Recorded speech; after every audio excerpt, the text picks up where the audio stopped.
You ask Tiger to solve.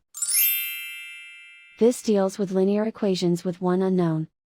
The final result is x equals -15/2. Let's solve it step by step. Swap sides. Isolate the x.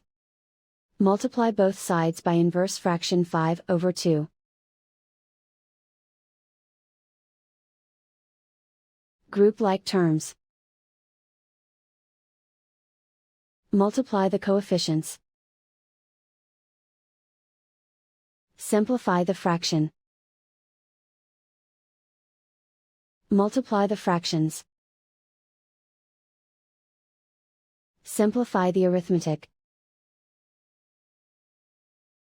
And so the final result is x equals -15/2.